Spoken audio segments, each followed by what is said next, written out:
अस्सलामुअलैकुम वरहमतुल्लाहि वबरकातुहू। मेरे प्यारे भाइयों और बहनों, आज हम एक ऐसे अहम और दिल को सुकून देने वाले मौजू पर बात करने जा रहे हैं जो हर इंसान की ज़िंदगी से जुड़ा हुआ है, और वो है रिस्क और रोज़ी अल्लाह के हाथ में है।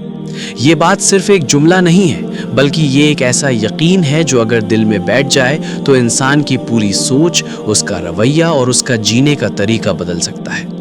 हम सब इस दुनिया में अपनी रोजी के पीछे भागते हैं, सुबह से लेकर रात तक मेहनत करते हैं, टेंशन लेते हैं, फिक्र करते हैं कि कल क्या होगा, पैसे कैसे आएंगे, घर कैसे चलेगा। लेकिन अक्सर हम ये भूल जाते हैं कि जिसने हमें पैदा किया है उसी ने हमारी रोजी भी पहले से तय कर दी है। कुरान में अल्लाह ताला फरमाता है कि ज़मीन पर चलने वाला कोई भी जिंदा प्राणी ऐसा नहीं है जिसकी रोजी अल्लाह के जिम्मे ना हो। सोचिए, जब एक छोटा सा परिंदा सुबह अपने घोंसले से खाली पेट निकलता है और शाम को पेट भरकर लौटता है, तो उसका इंतजाम कौन करता है? वो कोई दुकान नहीं खोलता, कोई बिजनेस नहीं करता, फिर भी उसका पेट भरता है, क्योंकि उसका भरोसा अपने रब पर होता है। लेकिन इंसान जो सबसे ज्यादा अक्ल वाला है, वही सबसे ज्यादा फिक्र में डूबा रहता है। उसे लगता है कि अगर वो खुद सब कुछ कंट्रोल नहीं करेगा तो उसका काम नहीं चलेगा। यही वजह है कि आज हम में से बहुत से लोग रिस्क के मामले में डर, घबराहट और बेचैनी का शिकार हैं, जबकि हकीकत ये है कि हमारा रिस्क हमारे पैदा होने से पहले ही लिख दिया गया था। एक हदीस में आता है कि जब इंसान माँ के पेट में होता है तो फरिश्ता उसकी उम्र, उसका अमल, उसकी तकदीर और उसका रिस्क लिख देता है। अब सोचिए, जो चीज़ पहले ही लिखी जा चुकी है उसके लिए इतना परेशान होना क्या सही है? इसका मतलब ये नहीं कि हम मेहनत करना छोड़ दें। इस्लाम हमें मेहनत करने से नहीं रोकता, बल्कि मेहनत करने का हुक्म देता है। लेकिन फ़र्क ये है कि मेहनत के साथ दिल में यकीन भी होना चाहिए कि देने वाला अल्लाह है। आज हम में से बहुत लोग हराम और हलाल की परवाह किए बिना सिर्फ पैसे कमाने के पीछे भाग रहे हैं। उन्हें लगता है कि जितना ज़्यादा पैसा होगा उतनी ज़्यादा खुशहाली होगी। लेकिन सच्चाई ये है कि हराम की कमाई में कभी बरकत नहीं होती। वो दिखने में चाहे कितनी ही ज़्यादा क्यों ना हो, लेकिन दिल को सुकून नहीं देती। जबकि हलाल की थोड़ी सी रोज़ी भी इंसान को सुकून और बरकत देती है। इसलिए हमें ये समझना होगा कि रिस्क सिर्फ पैसे का नाम नहीं है। रिस्क में सेहत भी है, औलाद भी है, सुकून भी है, इज्जत भी है, और ये सब अल्लाह ही देता है। कभी कभी हम देखते हैं कि कोई इंसान बहुत मेहनत करता है, फिर भी उसके पास कम होता है, और कोई दूसरा कम मेहनत करके भी ज़्यादा कमा लेता है। तो हमें लगता है कि ये नाइंसाफ़ी है, लेकिन दरअसल ये अल्लाह की हिकमत है।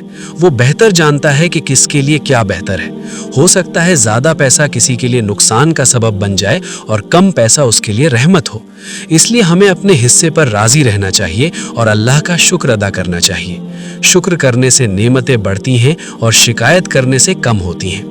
आज का इंसान छोटी छोटी बातों पर शिकायत करता है। उसे लगता है कि उसकी ज़िंदगी में कुछ कमी है, जबकि अगर वो अपने से नीचे वाले को देखे तो उसे एहसास होगा कि अल्लाह ने उसे कितना कुछ दिया है।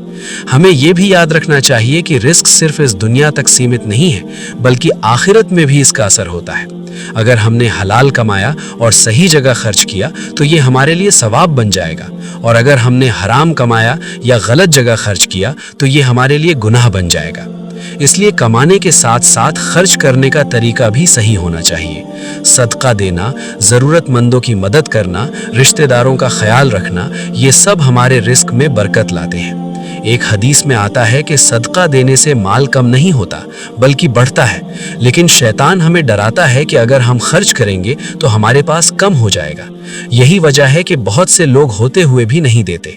हमें इस डर से निकलना होगा और अल्लाह पर भरोसा करना होगा। तवक्कुल का मतलब ये नहीं है कि हम हाथ पर हाथ रखकर बैठ जाएं, बल्कि इसका मतलब ये है कि हम अपनी पूरी कोशिश करें और फिर नतीजे को अल्लाह पर छोड़ दें। जैसे एक किसान बीज बोता है, जमीन को तैयार करता है, पानी देता है, लेकिन फसल उगाना उसके बस में नहीं होता, वो अल्लाह के हाथ में है। उसी तरह हम मेहनत करते हैं, लेकिन रिस्क देना अल्लाह का काम है। हमें ये भी समझना चाहिए कि कभी कभी रिस्क देर से मिलता है ताकि हमारा सब्र आजमाया जाए। اللہ دیکھنا چاہتا ہے کہ اس کا بندہ مشکل میں بھی اس پر بھروسہ کرتا ہے یا نہیں۔ اگر ہم صبر کریں گے تو ہمیں اس سے بھی بہتر ملے گا جس کی ہم نے امید کی تھی، لیکن اگر ہم جلد بازی کریں گے، حرام راستہ اپنائیں گے یا اللہ سے ناراض ہو جائیں گے تو ہم اپنے لیے نقصان کھڑا کر لیں گے۔ اس لیے ہر حال میں صبر اور شکر کو اپنانا چاہیے۔ صبح اٹھ کر اللہ کا نام لینا، حلال طریقے سے محنت کرنا، حرام سے بچنا اور دل میں یہ یقین رکھنا کہ میرا رزق کہیں نہیں جائے گا، جو میرا ہے وہ مجھے مل کر رہے گا اور جو میرا نہیں ہے وہ مجھے کبھی نہیں ملے گا۔ یہ سوچ انسان کو سکون دیتی ہے، اسے دوسروں سے جلنے سے بچاتی ہے، اسے لالچ سے دور رکھتی ہے۔ آج ہم سوشل میڈیا پر دوسروں کی زندگی دیکھ کر خود کو کم تر سمجھنے لگتے ہیں۔ ہمیں لگتا ہے کہ ان کے پاس سب کچھ ہے اور ہمارے پاس کچھ نہیں، لیکن ہم یہ نہیں جانتے کہ ان کے دل میں کیا چل رہا ہے۔ ہو سکتا ہے ان کے پاس پیسہ ہو لیکن سکون نہ ہو، اور آپ کے پاس کم پیسہ ہو لیکن سکون ہو، اور یہی اصلی دولت ہے۔ اس لیے اپنی زندگی کو دوسروں سے کمپیئر کرنا چھوڑ دیں اور اپنے رب پر بھروسہ کرنا شروع کریں۔ آخر میں آپ سب سے یہی کہنا چاہتا ہوں کہ رزق کا مالک صرف اور صرف اللہ ہے۔ وہی دیتا ہے، وہی روکتا ہے، وہی بڑھاتا ہے اور وہی کم کرتا ہے۔ اس لیے اس سے اپنا رشتہ مضبوط کریں، نماز کی پابندی کریں، دعا کریں، توبہ کریں اور ہر حال میں اس کا شکر ادا کریں۔ انشاءاللہ آپ کی زندگی میں برکت آئے گی، آپ کا دل سکون پائے گا اور آپ دنیا اور آخرت دونوں میں کامیاب ہوں گے۔